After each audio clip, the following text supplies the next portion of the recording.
থালাপতি বিজয়ের একটিমাত্র ঘোষণা কি ভারতের জাতীয় রাজনীতির পুরো হিসেব পাল্টে দেওয়ার ক্ষমতা রাখে? আসন্ন ঈদুল আজহার প্রকাশ্যে কোরবানি দেওয়ার যে ঘোষণা তিনি দিয়েছেন তা কেবল ধর্মীয় অনুষ্ঠান নয়, বরং দিল্লির ক্ষমতার অলিন্দে ভূমিকম্পের মতো অনুভূত হচ্ছে। পশ্চিমবঙ্গ রাজ্য সরকারের সিদ্ধান্তের কারণে এবার ঈদুল আজহার আগে গরু কেনা বন্ধ করে দিয়েছে মুসলিমরা। এতে করে সেখানকার হিন্দু গরু ব্যবসায়ীরা বিপদে পড়েছেন। মোদীকে সরাসরি চ্যালেঞ্জ বিজয়ের, মুসলিমদের সাথে কোরবানিতে অংশ নেবেন থালাপতি বিজয়। এদিকে পশ্চিমবঙ্গে মুসলিমদের বিজয় শুরু, গদি হারাতে চলেছেন শুভেন্দু অধিকারী। হঠাৎ একই ঘোষণা দিলেন থালাপতি বিজয়। এবার থালাপতি বিজয় পশ্চিমবঙ্গের মুসলমানদের সমর্থন করেছেন, শুধু এটাই নয়, সঙ্গে পশ্চিমবঙ্গের মুসলমানদের সাথে এবার কোরবানি দেওয়ারও ঘোষণা দিয়েছেন, যার ফলে কিন্তু একেবারে ঘাম ছুটে গেছে শুভেন্দু অধিকারীর। কারণ এখন পর্যন্ত কিন্তু মুসলমানদের বিরুদ্ধে যত অন্যায় হচ্ছে পশ্চিমবঙ্গে সকল কিছুরই প্রতিবাদ জানিয়েছে থালাপতি বিজয়। এমনকি একের পর এক কিন্তু পদক্ষেপ নিচ্ছে এই শুভেন্দুর বিরুদ্ধে থালাপতি বিজয়, যার প্রধান কারণে হলো নির্বাচনের আগেই কিন্তু এই থালাপতি বিজয় ঘোষণা দিয়েছিল যে মোদির বিরুদ্ধে তিনি যুদ্ধ ঘোষণা করেছেন, আর মোদির ইন্ধনেই কিন্তু থালাপতি বিজয় এগুলো করছে, যার ফলেই কিন্তু এবারেই শুভেন্দুর বিরুদ্ধেও কিন্তু যুদ্ধ ঘোষণা করছে থালাপতি বিজয়। বিশেষ করে সংখ্যালঘু মুসলমানদের উপর যে নির্যাতন চালাচ্ছে এই শুভেন্দু অধিকারী পশ্চিমবঙ্গ থেকে শুরু করে গোটা ওয়েস্ট বেঙ্গলে, এগুলোর বিরুদ্ধে কিন্তু এক এক করে কিন্তু সবগুলোর বিরুদ্ধে কিন্তু প্রতিবাদ জানাচ্ছে থালাপতি বিজয়। তবে আজ সর্বশেষ শুভেন্দুর বিরুদ্ধে যে ঘোষণাটি দিয়েছেন থালাপতি বিজয়, সেটা শুনে কিন্তু শুভেন্দুর একেবারে কিন্তু ঘাম ছুটে গিয়েছে। হ্যাঁ দর্শক, সেই ঘোষণাটি কি সেটার বিস্তারিত কিন্তু আমাদের আজকের এই পুরো ভিডিওটি জুড়ে কিন্তু আপনারা দেখতে পাবেন। তাই আপনার কাছে অনুরোধ থাকবে দর্শক, সম্পূর্ণ ভিডিওটি শেষ পর্যন্ত কন্টিনিউ করুন, তবে কিন্তু আজকের এই গুরুত্বপূর্ণ বিষয়টি আপনি ভালো করে বুঝতে পারবেন। তাহলে চলুন সম্মানিত প্রিয় দর্শক, থালাপতি বিজয়ের সে কি ঘোষণা দিয়েছে সেটা আগে আপনাদেরকে দেখিয়ে নিয়ে আসি। তামিল সুপারস্টার থেকে রাজনীতিবিদ হওয়া থালাপতি বিজয়ের একটিমাত্র ঘোষণা কি ভারতের জাতীয় রাজনীতির পুরো হিসেব পাল্টে দেওয়ার ক্ষমতা রাখে? আসন্ন ঈদুল আজহার প্রকাশ্যে কোরবানি দেওয়ার যে ঘোষণা তিনি দিয়েছেন তা কেবল ধর্মীয় অনুষ্ঠান নয়, বরং দিল্লির ক্ষমতার অলিন্দে ভূমিকম্পের মতো অনুভূত হচ্ছে। 2026 সালের এই মুহূর্তে ভারতে কোরবানির ঈদকে কেন্দ্র করে পরিস্থিতি অত্যন্ত স্পর্শকাতর।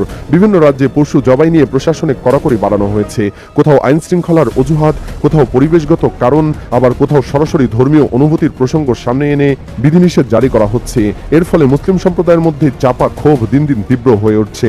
কিন্তু রাজনৈতিক দলগুলোর বড় অংশই এই বিষয়ে প্রকাশ্যে খুব বেশি কথা বলতে চাইছে না, কারণ সংখ্যাগুরু ভোট ব্যাংকের সমীকরণ এখন ভারতের রাজনীতিতে সবচেয়ে বড় বাস্তবতা। আর ঠিক এই সময় থালাপতি বিজয়ের নাম হঠাৎ করে জাতীয় আলোচনার কেন্দ্রে উঠে আসে। খবর ছড়িয়ে পড়ে যে তিনি শুধু মুসলিম সম্প্রদায়ের পাশে দাঁড়ানোর কথাই বলেননি, বরং নিজে কোরবানির অংশ হওয়ার ইঙ্গিত দিয়েছেন। এই খবর প্রকাশ্যে আসতেই সামাজিক যোগাযোগ মাধ্যম থেকে রাজনৈতিক মহল সর্বোচ্চ শুরু হয় তীব্র বিতর্ক, কারণ বর্তমান রাজনৈতিক পরিবেশে এমন স্পষ্ট অবস্থান নেওয়া অত্যন্ত বিরল ঘটনা। ভারতের রাজনীতিতে ধর্মীয় ইস্যু নিয়ে সরাসরি অবস্থান নেওয়ার আগে অধিকাংশ নেতাই বহুবার হিসাব নিকাশ করেন, বিশেষ করে যখন বিষয়টি গরু জবাই বা কোরবানির মতো সংবেদনশীল প্রসঙ্গের সঙ্গে যুক্ত, তখন বিরোধী দলগুলোর অনেকে নীরবতা বজায় রাখতেই স্বাচ্ছন্দ্য বোধ করেন। কিন্তু থালাপতি বিজয় যেন সম্পূর্ণ ভিন্ন এক রাজনৈতিক পথে হাঁটছেন, আর সেই কারণেই তার এই অবস্থানকে শুধুমাত্র ধর্মনিরপেক্ষতার বার্তা হিসাবে দেখছেন না বিশ্লেষকরা। তাদের মতে এর পেছনে রয়েছে অনেক গভীর রাজনৈতিক হিসাব। থালাপতি বিজয় রাজনীতিতে নতুন হলেও জনসমর্থনের দিক থেকে তিনি দক্ষিণ ভারতের অন্যতম প্রভাবশালী মুখ। দীর্ঘদিন তামিল চলচ্চিত্রে আধিপত্য বিস্তার করার পর তিনি নিজের রাজনৈতিক দল গঠন করেন। শুরু থেকেই তার বক্তব্যে একটি বিষয় পরিষ্কার ছিল, ধর্ম এবং সম্প্রদায়ের প্রশ্নে আপোষ নয়। এর আগেও তিনি এমন কিছু পদক্ষেপ নিয়েছিলেন যা জাতীয় পর্যায়ে আলোড়ন তুলেছিল। মুসলিম সম্প্রদায়কে ঘিরে যখন দেশজুড়ে উত্তেজনা চলছিল, তখন তিনি প্রকাশ্যে মুসলিমদের সঙ্গে নামাজে অংশ নিয়েছিলেন। সেই ছবি ভাইরাল হয়ে পড়েছিল গোটা ভারতে। আর সেই ঘটনার পর থেকে তাকে শুধু অভিনেতা নয়, বরং এক সম্ভাব্য জাতীয় রাজনৈতিক মুখ হিসেবেও দেখতে শুরু করেন অনেকেই। তবে এবারের ঘটনাকেও আরো বেশি গুরুত্বপূর্ণ করে তুলেছে সময়টা, কারণ বর্তমানে ভারতে গোরক্ষার রাজনীতি শুধু একটি সাংস্কৃতিক বা ধর্মীয় ইস্যু নয়, বরং এটি সরাসরি রাজনৈতিক শক্তির প্রতীক হিসেবে দাঁড়িয়ে আছে। বিশেষ করে 2014 সালের পর থেকে গরু জবাই বিরোধী আন্দোলনকে কেন্দ্র করে এক ধরনের রাজনৈতিক মেরুকরণ তৈরি হয়েছে। বিভিন্ন রাজ্যে আইন আরো কঠোর হয়েছে এবং এই ইস্যুকে ঘিরে বহুবার সহিংস ঘটনাও সামনে এসেছে। ভারতের সংবিধান ধর্মীয় স্বাধীনতার অধিকার দিলেও একই সঙ্গে পশু জবাই সংক্রান্ত আইন তৈরির ক্ষমতা রাজ্যগুলোর হাতে রয়েছে। ফলে আইন, ধর্ম এবং রাজনীতির এই সংঘাত এখন অত্যন্ত জটিল পর্যায়ে পৌঁছেছে। আর এই জায়গাতেই থালাপতি বিজয়ের অবস্থান নতুন বিতর্ক তৈরি করেছে, কারণ তিনি এমন এক সময় প্রকাশ্যে সংখ্যালঘু সম্প্রদায়ের ধর্মীয় অধিকারের পক্ষে দাঁড়ানোর কথা বলছেন, যখন অধিকাংশ রাজনৈতিক নেতা এই ইস্যু এড়িয়ে চলছেন। রাজনৈতিক বিশ্লেষকদের মতে তার এই পদক্ষেপ কয়েকটি স্তরে বড় প্রভাব ফেলতে পারে। প্রথমত, তামিলনাড়ুতে তার জনপ্রিয়তা আগেই তৈরি হয়েছে, কিন্তু জাতীয় পর্যায়ে নিজেকে প্রতিষ্ঠিত করতে হলে তাকে এমন একটি ইস্যুতে অবস্থান নিতে হবে যা সারা দেশের মানুষের দৃষ্টি আকর্ষণ করবে। কোরবানির ইস্যুতে তার এই অবস্থান ভারতের সংখ্যালঘু সম্প্রদায়ের কাছে তাকে একটি নির্ভরযোগ্য রাজনৈতিক মুখ হিসেবে তুলে ধরতে পারে। দ্বিতীয়ত, বিরোধী রাজনীতিতে বর্তমানে যে শূন্যতা তৈরি হয়েছে সেটিও এখানে গুরুত্বপূর্ণ। কংগ্রেস সহ অধিকাংশ বিরোধী দল সরাসরি ধর্মীয় ইস্যুতে আক্রমণাত্মক অবস্থান নিতে দ্বিধায় ভোগে, কারণ তারা সংখ্যাগুরু ভোট হারানোর আশঙ্কা করে। কিন্তু থালাপতি বিজয়ের রাজনৈতিক সমীকরণ আলাদা। তামিলনাড়ুতে বিজেপির সাংগঠনিক শক্তি তুলনামূলক দুর্বল, ফলে তিনি এই ধরনের অবস্থান নিয়ে তুলনামূলক কম রাজনৈতিক ঝুঁকি নিচ্ছেন।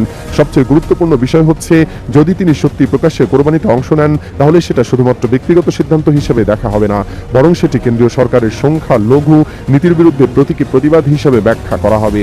আর সেই কারণেই এই ঘটনাকে ঘিরে কট্টরপন্থী গোষ্ঠীগুলোর মধ্যে উদ্বেগ বাড়ছে। মোদীকে সরাসরি চ্যালেঞ্জ বিজয়ের, মুসলিমদের সাথে কোরবানিতে অংশ নেবেন থালাপতি বিজয়। তামিল সুপারস্টার থেকে রাজনীতিবিদ হওয়া থালাপতি বিজয়ের একটি মাত্র ঘোষণা কি ভারতের জাতীয় রাজনীতির পুরো হিসেব পাল্টে দেওয়ার ক্ষমতা রাখে? আসন্ন ঈদুল আজহার প্রকাশ্যে কোরবানি দেওয়ার যে ঘোষণা তিনি দিয়েছেন তা কেবল ধর্মীয় অনুষ্ঠান নয়, বরং দিল্লির ক্ষমতার অলিন্দে ভূমিকম্পের মতো অনুভূত হচ্ছে। 2026 সালের এই মুহূর্তে ভারতের কোরবানির ঈদকে কেন্দ্র করে পরিস্থিতি অত্যন্ত স্পর্শকাতর। বিভিন্ন রাজ্যে পশু জবাই নিয়ে প্রশাসনের কড়াকড়ি বাড়ানো হয়েছে। কোথাও আইন শৃঙ্খলার অজুহাত, কোথাও পরিবেশগত কারণ, আবার কোথাও সরাসরি ধর্মীয় অনুভূতির প্রসঙ্গ সামনে এনে বিধিনিষেধ জারি করা হচ্ছে। মুসলিম সম্প্রদায়ের মধ্যে চাপা ক্ষোভ দিন দিন তীব্র হয়ে উঠছে, কিন্তু রাজনৈতিক দলগুলোর বড় অংশই এই বিষয়ে প্রকাশ্যে খুব বেশি কথা বলতে চাইছে না, কারণ সংখ্যালঘু ভোট ব্যাংকের সমীকরণ এখন ভারতের রাজনীতিতে সবচেয়ে বড় বাস্তবতা। আর ঠিক এই সময় থালাপতি বিজয়ের নাম হঠাৎ করে জাতীয় আলোচনার কেন্দ্রে উঠে আসে। খবর ছড়িয়ে পড়ে যে তিনি শুধু মুসলিম সম্প্রদায়ের পাশে দাঁড়ানোর কথাই বলেননি, বরং নিজে কোরবানির অংশ হওয়ার ইঙ্গিত দিয়েছেন। এই খবর প্রকাশ্যে আসতেই সামাজিক যোগাযোগ মাধ্যম থেকে রাজনৈতিক মহল সর্বত্র শুরু হয় তীব্র বিতর্ক, কারণ বর্তমান রাজনৈতিক পরিবেশে এমন স্পষ্ট অবস্থান নেওয়া অত্যন্ত বিরল ঘটনা।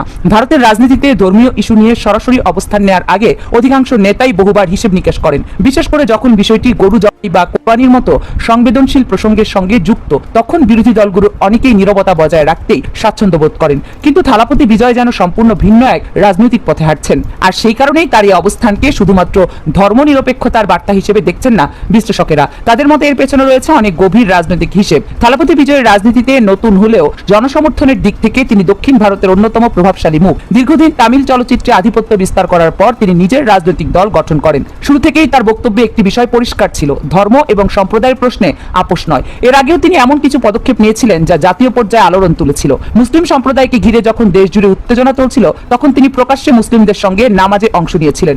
সেই ছবি ভাইরাল হয়ে পড়েছিল গোটা ভারতে। আর সেই ঘটনার পর থেকে তাকে শুধু অভিনেতা নয়, বরং এক সম্ভাব্য জাতীয় রাজনৈতিক মুখ হিসেবেও দেখতে শুরু করেন অনেকেই। তবে এবারের ঘটনাকেও আরো বেশি গুরুত্বপূর্ণ করে তুলেছে সময়টা, কারণ বর্তমানে ভারতে গোরক্ষার রাজনীতি শুধু একটি সাংস্কৃতিক বা ধর্মীয় ইস্যু নয়, বরং এটি সরাসরি রাজনৈতিক শক্তির প্রতীক হিসেবে দাঁড়িয়ে আছে। বিশেষ করে 2014 সালের পর থেকে গরু বিরোধী আন্দোলনকে কেন্দ্র করে এক ধরনের রাজনৈতিক মেরুকরণ তৈরি হয়েছে। বিভিন্ন রাজ্যে আইন আরো কঠোর হয়েছে এবং এই ইস্যুকে ঘিরে বহুবার সহিংস ঘটনাও সামনে এসেছে।